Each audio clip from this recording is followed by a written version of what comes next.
अस्सलाम वालेकुम स्टूडेंट्स। इस लेक्चर में हम बूटस्ट्रैप के बारे में देखेंगे। लास्ट वाली जो ऑनलाइन सेशन था आपके साथ, उसमें मैंने आपको थोड़ा बहुत इंट्रोडक्शन दिया था बूटस्ट्रैप के बारे में कि हम बूटस्ट्रैप एक बेसिकली फ्रेमवर्क है HTML CSS और जावास्क्रिप्ट का, जिसमें आपको बाय डिफ़ॉल्ट क्लासेस अवेलेबल होती हैं जिनकी CSS की कोडिंग ऑलरेडी स्टाइलिंग अप्लाई हुई होती है और उन क्लासेस के नेम को आप सिर्फ यूज़ करते हैं और जो क्लासेस के नेम से जो स्टाइलिंग अप्लाई हुई स्टाइलिंग कोडिंग हुई है बेसिकली CSS में, bootstrap.css में वो आपके कोड के ऊपर अप्लाई हो जाती है। मैंने आपको बताया था कि बूटस्ट्रैप के ग्रिड सिस्टम के बारे में बताया था।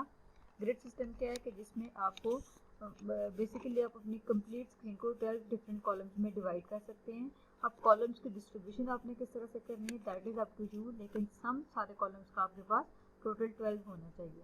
सबसे पहला स्टेप आपके पास क्या है कि आपने बूटस्ट्रैप को डाउनलोड करना है, जो लिंक मैंने आपको दिया था। बूटस्ट्रैप को डाउनलोड करने के बाद आपने क्या करना है, let me show you, one second. Bootstrap को डाउनलोड करने के बाद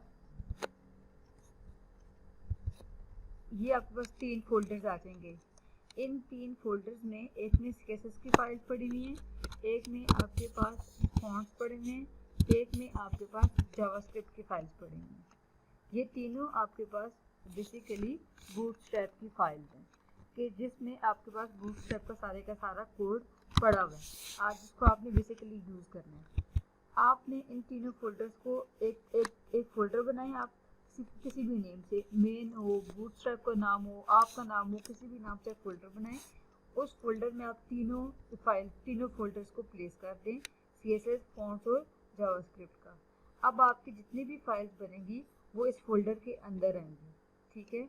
आपने जितनी भी फाइल्स क्रिएट करनी है वो सारी की सारी फाइल्स इस फोल्डर के अंदर आएंगी। ये देखिए home.html मैंने क्रिएट की है, वो मेरे मेन जो बूटस्ट्रैप का फोल्डर है उसके अंदर home.html की फाइल भी पड़ी हुई है, उसमें ये 3 फोल्डर्स भी पड़े हुए हैं और उसमें मेरे सारे इमेजेस भी पड़े हुए हैं। इस तरह से आपने भी सारा काम अपना सेव रखना है।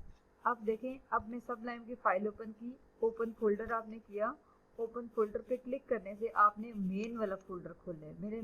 मेरा जो फोल्डर का नेम है वो बूटस्ट्रैप है, वो फोल्डर मैंने खोलना है जिसके अंदर मेरे पास 3 डिफरेंट फोल्डर्स पड़े हुए हैं।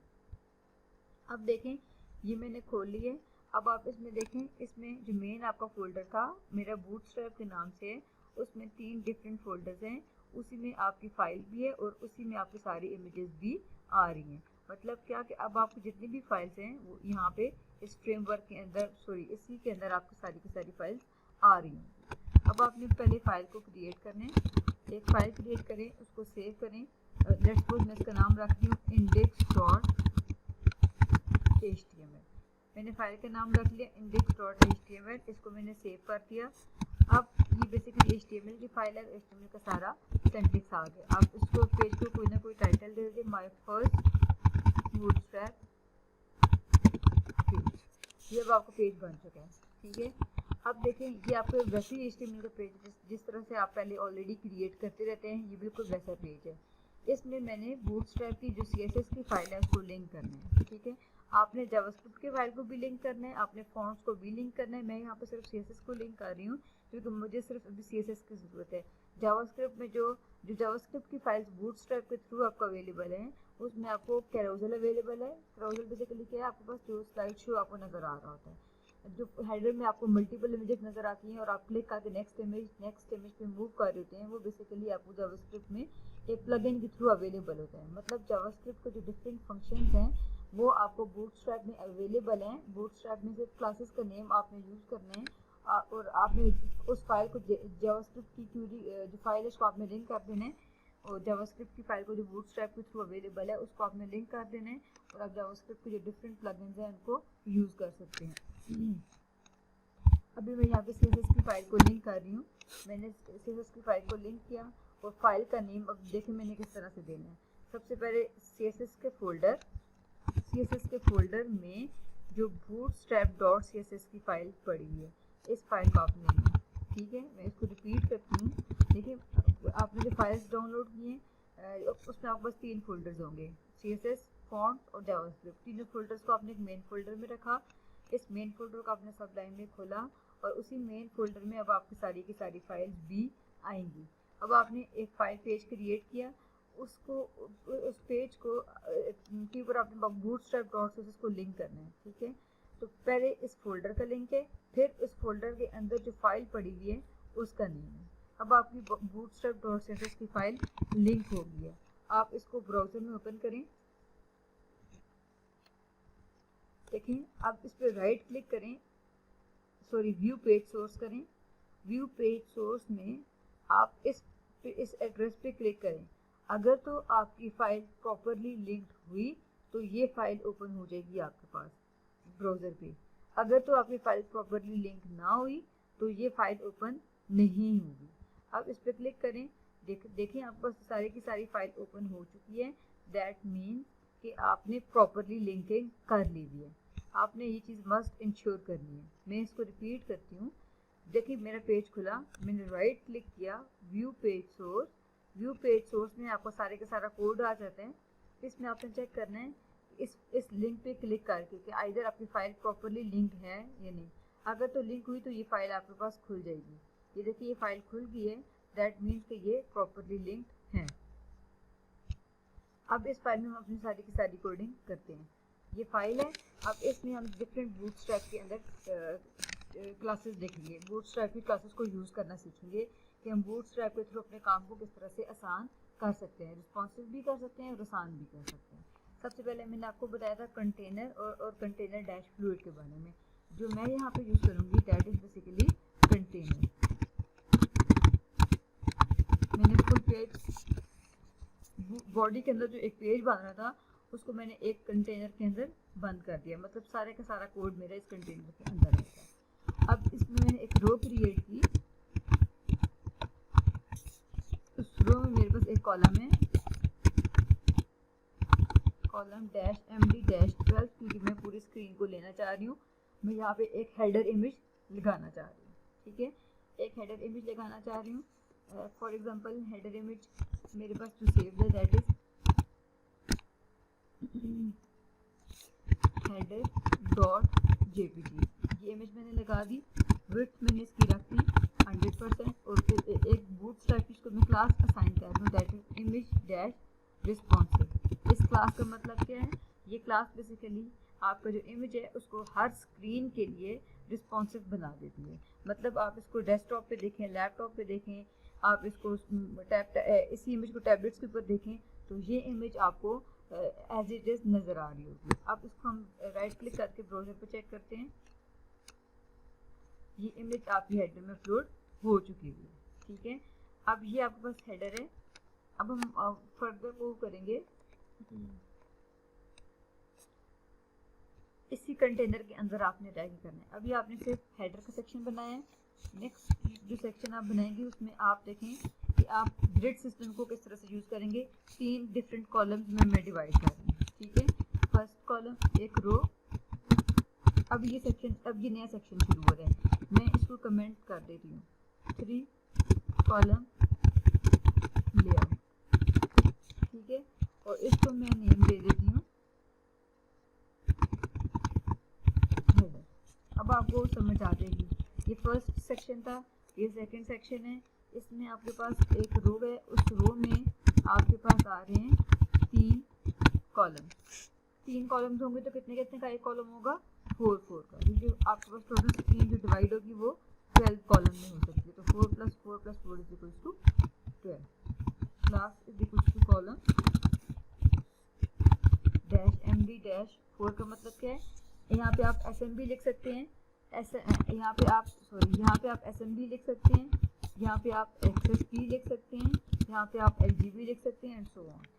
अगर आपने LG लिखा तो LG डेस्कटॉप के लिए होता है, लार्ज स्क्रीन के लिए। तो लार्ज स्क्रीन से नीचे जितनी भी स्क्रीन हैं सब पे ये बेसिकली कॉलम 4 अप्लाई हो जाएगा। अगर आपने यहाँ पे अगर लिखा आपने MD तो मीडियम स्क्रीन से नीचे जितनी भी स्क्रीन हैं सब पे आपका ये वाला स्टाइल अप्लाई हो जाएगा। अगर आपने SM लिखा तो SM से नीचे जितनी भी स्क्रीन हैं उन सब पे आपकी ये वाली कोडिंग अप्लाई हो जाएगी। मैं यहाँ पे MD की यूज़ कर रही हूँ, मतलब MD-4 को मैं यूज़ कर रही हूँ। आप यहाँ पे मल्टीपल कॉलम्स भी दे सकते हैं, कॉलम डैश एसएम डैश 4 भी कह सकते हैं कि मीडियम स्क्रीन पे भी कॉलम 4 होना चाहिए। स्मॉल स्क्रीन अगर आप टैबलेट्स के ऊपर चेक करें तो भी 4 होना चाहिए। अगर आप access that is extra small, अगर आप मोबाइल फोन के ऊपर चेक करें तो भी 4 होना चाहिए। आप इस तरह से भी कर सकते हैं, आप इसको सिंपली इस तरह भी कर सकते हैं और आप इसको एक सिंगल कॉलम में भी, मतलब आप इसको एक सिंगल MD दे के भी कर सकते हैं। अब इसमें आप एक इमेज डाल दें। एक इमेज आपके पास कौन सी है, दैट इज 1.jpg। विड्थ आप इसको दे दें 50%, whatever you want to write. मैं जस्ट एक विड्थ दे रही हूँ। इमेज सेकंड आपके पास आ जाएगी 2.jpg, इसको भी विड्थ दे दें 50%। फिर आपके पास थर्ड इमेज आ जाएगी, दैट इज थर्ड कॉलम आ जाएगा,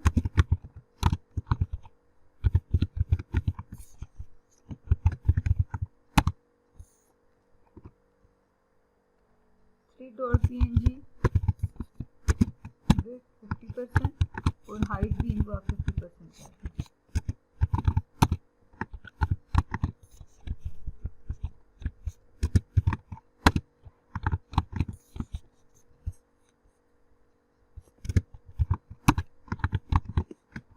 अब हम चेक करेंगे इसको ब्राउज़र पे।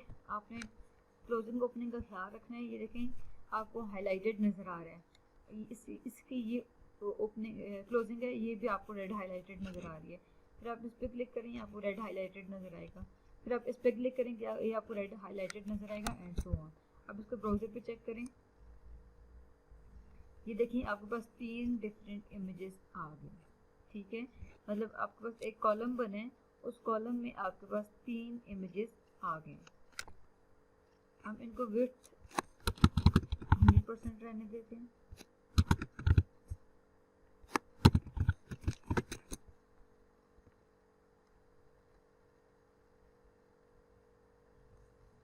ये आपके पास 3 डिफरेंट इमेजेस आ गए। ठीक है, अब आपके पास क्या है, ये आपके पास हेडर आ गया और ये आपके पास 3 इमेजेस आ गए। मतलब ये एक इमेज है और ये आपके पास एक स्क्रीन को 3 डिफरेंट कॉलम्स में डिवाइड कर दिया। और ये आपके पास था ग्रिड सिस्टम, ये सबसे ज़्यादा इंपॉर्टेंट है, इसको लर्न करें। फिर आप देखें बूटस्ट्रैप में आपको टेबल्स के लिए डिफरेंट क्लासेस अवेलेबल हैं। बूटस्ट्रैप में आपको पैराग्राफ के लिए क्लासेस अवेलेबल हैं, टेक्स्ट के लिए क्लासेस अवेलेबल हैं, आपको इसमें फॉर्म्स के लिए क्लासेस अवेलेबल हैं, हर चीज़ के लिए आपको क्लासेस अवेलेबल हैं। आपने सिर्फ उन क्लासेस को गूगल पे सर्च करके तो यूज़ करना है आपने। फॉर एग्जांपल अगर आपको फॉर्म के लिए क्लास चाहिए तो आप गूगल पे लिखें बूटस्ट्रैप फॉर्म क्लासेस। अगर आपको टेबल के लिए क्लासेस चाहिए देखिए बूटस्ट्रैप टेबल क्लासेस। सबसे बेस्ट लिंक W3 स्कूल, जहाँ से आप लर्न कर सकते हैं। मैं आपको सिर्फ एक क्लास के बारे में बताऊंगी, बाकी आपने खुद से प्रैक्टिस करते जाना है। ठीक है, 4 मेन क्लासेस हैं, एक टेबल है, एक टेबल डैश बॉर्डर्ड में मैं आपको बता देती हूँ। अच्छा, अब आपने टेबल को क्रिएट करना है तो आप किस तरह से टेबल को क्रिएट करेंगे। ये देखें, ये दूसरा सेक्शन खत्म हो गया, ये थर्ड सेक्शन शुरू होने लगे, दैट इज यहाँ पे हम टेबल क्रिएशन देखेंगे। इसमें आप देखें तो डिव, इसमें हम टेबल को यूज़ करें तो हम इसमें डिव का सेक्शन नहीं यूज़ करते, हम इसको डायरेक्टली टेबल के नाम से स्टार्ट करते हैं। टेबल है, टेबल को आप क्लास दे दें, टेबल को आप क्लास दे दें टेबल और टेबल डैश बॉर्डर। टेबल का हेड आ जाते थे और टेबल में बॉडी आ जाती है। ठीक है, टेबल हेड में एक रो में एक कॉलम, TH बोल्ड करने के लिए।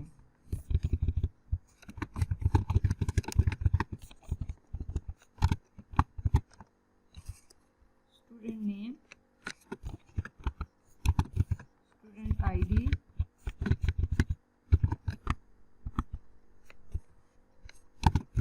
Class code. ये हम एक टेबल क्रिएट कर रहे हैं बूटस्ट्रैप के थ्रू। ठीक है, टेबल में रो आ गई। अब इसमें बॉडी में हम इसमें फर्दर इसमें जो हमने हेडिंग्स क्रिएट की हैं, हेडिंग में हम इसकी वैल्यूज को पुट करते जाएंगे। एक रो रो में एक column, first value student name आप for example Ayesha, student ID है let's suppose 500, student class code है फॉर एग्जांपल BSSC 2017। अब ये एक वैल्यू आपने पुट कर दी। अब ये सेकंड डमी डेटा भी आप एंटर कर दें, इसी को कॉपी कर दें। ये आपने एक टेबल बूटस्ट्रैप के थ्रू क्रिएट कर दिए। Table T head, T body, फिर एक रो जिसमें आपके पास हेडिंग्स हैं और फिर बॉडी में उनकी वैल्यूज़ हैं, मतलब स्टूडेंट नेम कौन कौन सा होगा, आईडी कौन कौन सी होगी और क्लास कोड क्या क्या होगा। इसको हमने बूटस्ट्रैप की क्लास दे दी है, दैट इज टेबल और table dash border. Let's see either it is working. ये देखिए आपको एक टेबल क्रिएट हो गया और इस टेबल को बॉर्डर भी मिल गया है। सिर्फ आपने बॉर्डर की क्लास यूज़ की है और सारे का सारा बॉर्डर अप्लाई हो गया है। इसको हम एक हेडिंग भी यहाँ पे दे देते हैं, दैट इज स्टूडेंट डिटेल। ठीक है, ये आपके पास टेबल क्रिएट हो गया। टेबल को हम एक और क्लास दे देते हैं, that is table dash stripe. Class का नेम क्या था, that was stripe, strip, whatever it is.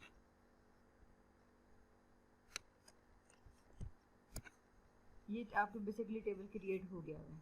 ठीक है, अब आपने डिफरेंट क्लासेस अप्लाई करके खुद से साथ साथ चेक करते जाना है। अच्छा, फिर आपके पास इमेजेस आ जाती हैं। इमेज को आप राउंड भी कर सकते हैं, इमेज को आप सर्कल भी कर सकते हैं, इमेज को आप थंबनेल भी कर सकते हैं, इमेज को आप राउंड, सर्कल, मतलब ये आप उसको डिफरेंट क्लासेस अप्लाई कर सकते हैं। Let's see either these classes are working और नॉट। हमने ऑलरेडी जो इमेजेस बनाए हुए हैं इन्हीं को हम क्लासेस असाइन कर देते हैं। यहाँ पे आपके पास एक इमेज है, लेट्स सपोज हम इसको क्लास देते हैं image dash let's suppose circle. Second को हम दे देते हैं इमेज डैश राउंडेड। थर्ड को हम दे देते हैं इमेज डैश थंबनेल। देखिए बूटस्ट्रैप की 3 क्लासेस हैं इमेजेस के लिए, इमेज सर्कल, इमेज राउंडेड और इमेज थंबनेल। चेक करें आइदर इट इज वर्किंग। ये देखें आपके पास इमेजेस के डिफरेंट साइजेस हो चुके हैं। राउंडेड, ये थंबनेल का आइकन होता है। ये देखें आपको बाउंड्री इमेज के इर्द गिर्द नजर आ रही है। ये बेसिकली क्या हो गया है, ये थंबनेल बन गया। ये आपके पास राउंड हो चुके हैं और ये आपके पास सर्कल की फॉर्म में आ गया। ये बेसिकली आपको हर चीज़ के लिए बूटस्ट्रैप में क्लासेस अवेलेबल हैं। आपने सिर्फ गूगल में लिखना है उस टैग का नाम। अब इमेज का टैग है तो लिखें बूटस्ट्रैप इमेज क्लासेस, फॉर्म का टैग है बूटस्ट्रैप फॉर्म क्लासेस, टेबल का टैग है बूटस्ट्रैप फॉर्म क्लासेस। इसी तरह से आपने डिफरेंट हर टैग के लिए क्लासेस को सर्च करना है और उन क्लासेस के नेम को आपने एज इट इज यूज़ करना होता है। ठीक है, ये आपके पास हो गया इमेजेस। अब आपके पास बूटस्ट्रैप में कुछ अलर्ट भी हो सकते हैं। अलर्ट का मतलब क्या है कि आपके पास फॉर एग्जांपल आपकी वेबसाइट पे कोई एक प्रोमिनेंट मैसेज है जिसको आपने शो करवाना है यूज़र्स को। ठीक है, अब वो प्रोमिनेंट मैसेज ये भी हो सकता है कि अब आप फॉर एग्जांपल एक यूज़र है, वो एक फॉर्म फिल करते हैं, अपना यूज़र नेम और पासवर्ड एंटर करते हैं, वो लॉगिन हो जाते हैं, तो उसको एक मैसेज अपीयर हो जाए, यू हैव सक्सेसफुली लॉगिन। तो इस मैसेज को बूटस्ट्रैप में शो करने के लिए आपके पास सक्सेस की क्लास है। अगर इन्फॉर्मेशन देनी है तो इन्फॉर्मेशन की क्लास है, वार्निंग देनी है तो वार्निंग की क्लास है, डेंजर है तो डेंजर भी आपके पास एक तरह से वार्निंग ही है। तो नेगेटिव एक्शन है तो आप उसके लिए डेंजर की क्लास भी यूज़ कर सकते हैं। फॉर एग्जांपल आप यहाँ पे स्टूडेंट से कहते हैं कि बिल्कुल हेडर के बाद आप स्टूडेंट को एक अलर्ट मैसेज दे दें। एक div के थ्रू एक सेक्शन बनाएं, div class is equal to alert, और अलर्ट में आप उसको वार्निंग दे दें या डेंजर आप उसको दे दें। आप इसको डेंजर में दे दें कि please must submit your fee